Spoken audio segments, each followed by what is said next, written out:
Hello, this is Tony Blazer for the Motocross Vault presented by Blinzall. If you're in the market for some high-quality racing oil for your two-stroke or four, make sure you go to blinzall.com and use our discount code VAULT20 to save 20% at checkout. Thank you for all the support. Hey, I'm Grant Langston, and welcome to the Motocross Vault.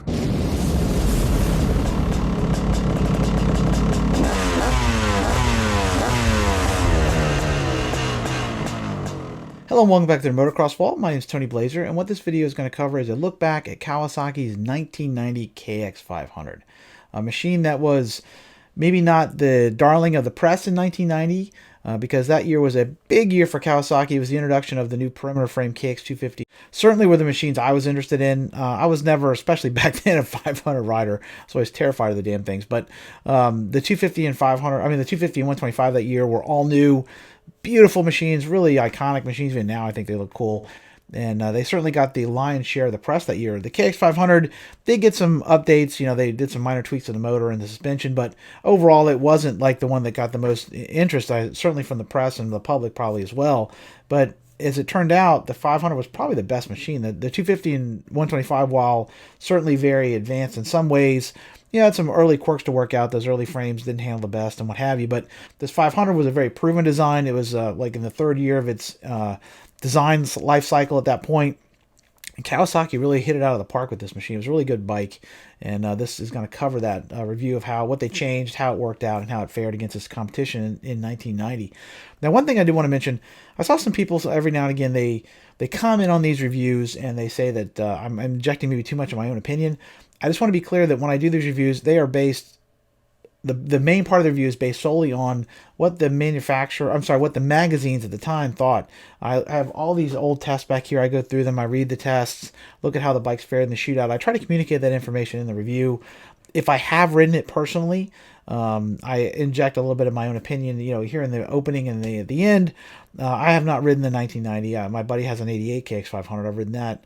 And I have ridden these over time, like a 92 a buddy might have back in the day too. So I'm familiar with them, but, you know, I was never, like I said, a 500 guy overall. I've had some 500s, but again, they were always more there for entertainment purposes. I was always afraid to race the damn thing. I thought it'd kill me. So I just want to be clear that, like, if I have an opinion on something, of course, I'll share my recollections, my thoughts, basically what we thought of these machines back in the time. I've owned, you know, over 40 off-road machines in my life. I've ridden a lot of bikes, but I haven't ridden everything. So I don't claim to know, you know, exactly how an ATK 406 ran or something. I'm going on what other people thought of them, the professionals. So just to be clear, these reviews are based on that information.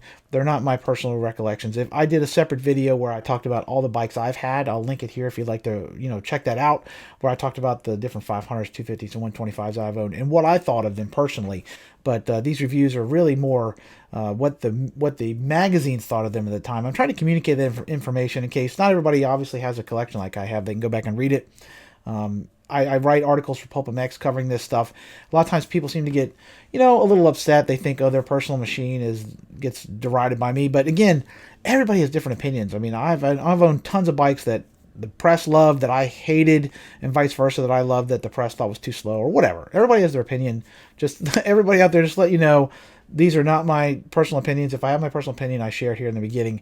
The main body of the article is based on the information I could gather of the bike at the time. From back in 1990 when it was new, not now either. Obviously, time changed. People, you know, find out different things about bikes. This is what the magazines thought of the bike at the time it was built. So I just want to make that clear. I think there's some confusion about that sometimes. I see people's comments like I think I'm some all-knowing Oz or something. I don't. I have no... you know, no thoughts that I know everything about these bikes or anything. I'm relying on other people's information there. I try to be accurate. I'm sure I missed some things, so feel free to leave your comments there. I don't have a problem with it, but I just want to let you know that, you know, most of the stuff is not for me. I didn't test the 1990 KX500 in 1990. These are what Motocross Action, Dirt Rider, Cycle News, all these other magazines thought of them at the time. So with that said, we'll get to the review. If you would like to support what I do here, I do have Motocross Vault merch available on my Teespring store. I have several Kawasaki designs, Honda, Yamaha, KTM, all the other brands as well. So I'll put a link in the description here if you'd like to check that out and support what I do. I'd very much appreciate it. I also have a Patreon. I'll put a link to that in the description as well. So here, without further ado, is a look back at the 1990 KX500. For Kawasaki motocross enthusiasts, 1990 stands as a major watershed year for the brand. After 2 decades of stodgy and somewhat offbeat designs, Team Green shed their conservative reputation with the introduction of two of the most exciting and anticipated releases of the decade. All new from the ground up, the 1990 KX250 and KX125 broke significant ground in styling and design and proclaimed to the world that Kawasaki was no longer content to allow Honda to capture the lion's share of the press's adoration in the 125 and 250 divisions. Radically styled and boldly engineered, the 1990 KX125 and 250 were the perfect machines to kick off Kawasaki's 1990s motocross renaissance. While the all-new 125 and 250 garnered all the attention in 1990, the best machine in Kawasaki's lineup was far less of a matinee idol. In 1989, the KX500 had been the consensus pick as the best machine available in the 500 class. Its Rubenesque proportions were somewhat controversial, but its supple suspension and incredibly broad power were loved by all. While the CR was sexier with its new low-boy layout and inverted forks, the KX was a far better racing machine out of the crate. The Kawasaki's power valve-equipped motor produced a long and very strong flow of power that was far less tiring than the Red Brute, and its quote-unquote old-fashioned 46mm conventional forks ran rings around the Honda's high-tech but highly flawed 45mm inverted Shawa units. For the majority of 500 pilots, including the 500 National Motocross champion Jeff Ward, the KX500 was a better machine. By 1990, the 500 class was no longer thought of as the premier division in motocross. Once the home of megastars like Roger DeCoster, Heikki Mikkola, Brad Lackey, Brock Glover, and David Bailey, the 500 class had slowly declined in stature throughout the 80s. In 1984, Suzuki had pulled out entirely, and by 1990, Yamaha was fully on life support with their aging and outdated YZ490. In 1988, Kawasaki had fully redesigned their KX500, and in 1989, Honda had seen fit to give their CR500 what would turn out to be its last significant refresh. Dreams of a liquid-cooled YZM 500-based YZ500 never materialized, and many were left wondering about the long-term health of the big bore division. For 1990, Kawasaki chose to focus on refinement rather than reinvention on their KX500. Already the best machine in the class, the KX could afford a year of minor updates, while the little bikes garnered all the press. There was still a good deal of hope that future machines would get the perimeter frame and Buck Rogers bodywork of the 250 and 125, but for 1990, the KX500 was left to make do with fairly modest updates. Chief among these changes for 1990 was a switch from Kiyaba's much heralded 46mm conventional cartridge forks to the all-new 41mm inverted design.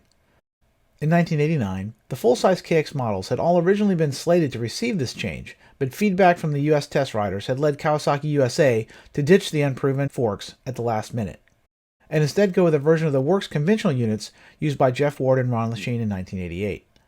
The switch turned out to be a masterstroke, and the 46mm KYBs helped propel Kawasaki to the front in the 89 500 suspension standings.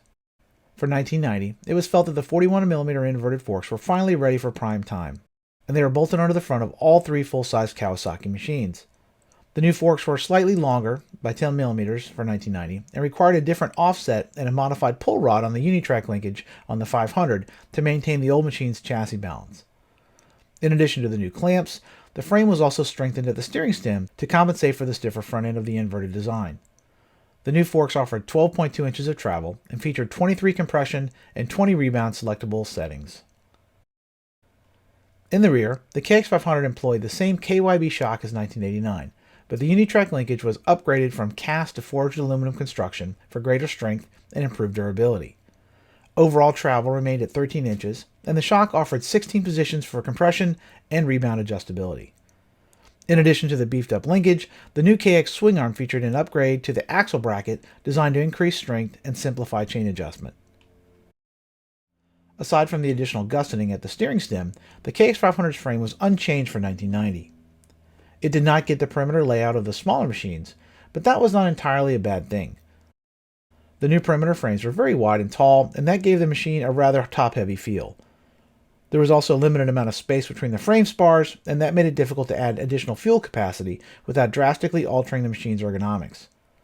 The KX500's more traditional frame avoided both of these issues and allowed the Big Quacker to handle very well despite its large tank, wide midsection, and monster motor. The new stiffer front end noticeably improved steering precision, and the 500 was easily the best handling machine of the 1990 KX lineup. There was none of the floppy front end or instability found on the perimeter frame machines. Instead, the Jolly Green Giant just followed its intended line as expected and set sail for the horizon like a bullet train headed to Tokyo. In the turns, the big KX was not as nimble as Honda's razor-sharp CR, but it was more than capable of effectively changing direction. The steering was very quick, and the fronting could be trusted more than the slightly unpredictable KX250. As long as you did not try to ride it like a 125 and pin it to the stops, the KX500 was an excellent handling big bore machine.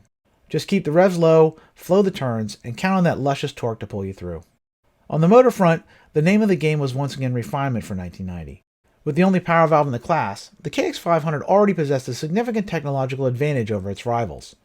The KIPS system allowed the Kawasaki to smooth out and broaden the power of their 499cc Brute, and the KX500 offered what was considered at the time to be the perfect open-class power band. For 1990, Kawasaki further polished the power on the KX by enlarging the flywheel slightly, narrowing the head gasket, and increasing the capacity of the air filter. The center cases were strengthened as well, and 2 of the transmission's 5 speeds were beefed up for improved durability. Lastly, they redesigned the silencer bracket to be less brittle, and added the 89 KX's rotary shutter valves to the airbox to allow for more or less air depending on race conditions. On the track, the 1990 KX500 put out the kind of power that brings home championships. Very few machines in history have been able to achieve the 1990 KX's incredible combination of ease of use and absurd power output. Chug it, lug it, or rev it to the moon, the KX's motor did not care. Unlike the CR500R, which was always in danger of exploding violently forward if the throttle was applied too suddenly, the KX could be trusted to give you just what you wanted and when you wanted it. The power was silky smooth and always there, waiting to be called upon. Almost like a modern 454-stroke, the 1990 KX500 offered a power band a mile wide, with more than enough thrust to conquer any obstacle. There was none of the thumper's compression braking, and a ton more vibration, but the overall feel of always having more than enough power was there. Off the track, the KX was even more of a winner, with its smooth delivery paying major dividends off-road. It was far easier to control than the hard-hitting Honda and Yamaha, and less tiring to ride. The YZ490 did have its devotees due to its lack of radiators to damage, but its vibration, pinging, and high-strung power band made it less attractive, unless claw hammer simplicity was your only concern. The KX's excellent stability also played a major factor off-road, where speeds were likely to flirt with triple digits. Here, the CR's quick handling was more of a hindrance than a blessing, and the KX made a far better desert sled than its red rival. On the suspension front, the KX500 was once again excellent on track and off. In stock condition, the forks were slightly soft and perfect for off-road use. Small chop was gobbled up in stride, but stiffer springs were advisable for heavier or faster riders. With a spring swap and some dial spinning, the new 41mm inverted forks offered the smoothest ride in the class. They easily outclassed units found on the Honda, and were more than a match for the outdated 43mm conventional forks found on the YZ. Some riders still thought the 89's 46mm conventional units might have been better, but overall, the increase they provided in steering precision was felt to be more than a fair trade-off. In the rear, the situation was equally excellent, with the Unitrack once again providing the smoothest action in the class. Damping and spring rates were well suited to motocross and fast off-road use, and the KX could easily be dialed in for a wide variety of skill levels. Bottoming was not an issue, and the KX offered a plush ride that easily outclassed the harsh Honda and geriatric Yamaha. All 3 machines could be raced with the stock shocks in place, but once the track got rough, the superior action of the Unitrack damper pulled it ahead by a wide margin. On the detailing front, the KX500 continued to be a step behind its red rival in 1990. The KX's brakes, while powerful, were grabby and harder to modulate than those found in the CR. They also required bleeding far more often to maintain their performance. The new seat foam for 1990 was stiffer, but the KX's seat continued to feel like sitting on a big marshmallow. This tended to lock you in place and only exacerbated the KX's large and old-fashioned feel.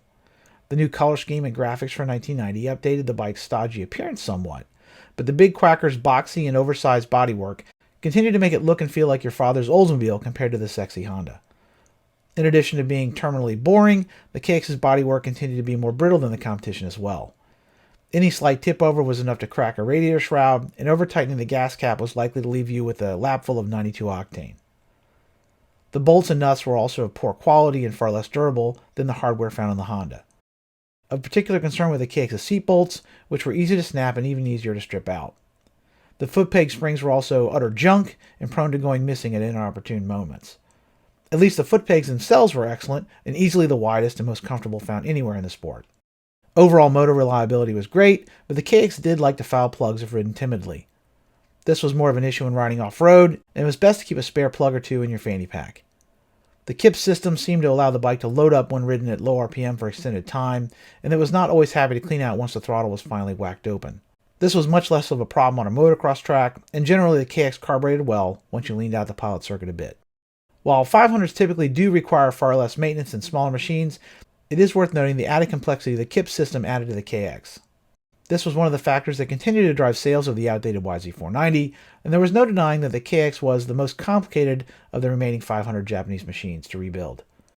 Thankfully, however, taking apart the big KX was rarely necessary, and the motor was StoneX reliable, and most riders could race a whole season without pulling it down for a rebuild.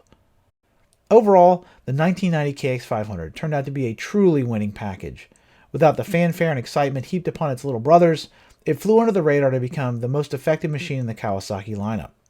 Awesomely powerful, well suspended, and excellent handling, the KX500 was the ultimate open-class weapon in 1990. While not as slim and sexy as some of its rivals, the KX had them covered in the categories that mattered most. Big, bad, and built to win, the 1990 KX500 was a bike that placed function over flash and continued to rule the track and the desert for the better part of a decade. So there you have it. That's a look back at the 1990 KX500, a bike that certainly for me personally at the time, I thought the Honda was a way cooler machine. I actually owned a 1990 Honda CR500, had it for several years. I like the looks of the CRs of that era, the 89, 90s, way better than the Kawasaki. I always thought this bodywork in general was just so cobby looking at the time. I thought it would look so old-fashioned compared to the Honda, but looks aside, the Kawasaki is probably a way better bike. It had power valve engine, had a more broad power band. The suspension was worlds better. These late 80s, early 90s Hondas had grim suspension, and the Kawasaki had that dialed. So in terms of looks, in terms of quote-unquote style, the Kawasaki probably was not my top choice. But in terms of actual performance, you're going to race the bike. The Kawi was, a better bike. Pretty much through most of the life of the two designs of the last generation. The Kawasaki had it covered in suspension design, motor performance, just not maybe ergonomics. It was certainly bulkier. The Honda was slimmer and sleeker and what have you. But nowadays, I don't know which one, if people in general like one more than another. Certainly the Honda is always popular in general. There's a certain mystique with Hondas that tend to get a little bit more of the benefit of the doubt as far as collectors go than some of the other bikes. But these Kawasaki's, if you're actually going to race one now, is probably a better machine to have. So in any case, if you like this sort of thing, if you could check out some of the other videos I've done all kinds of other reviews of different machines, off-road, motocross, ATV, all kinds of stuff. If you like, comment, and share on social media, I would really appreciate that as well. Help grow the channel. I definitely appreciate all the support you guys give me out there. So until we meet again, this is Tony Blazer from the Motocross Vault. Keep the rubber side down. Peace.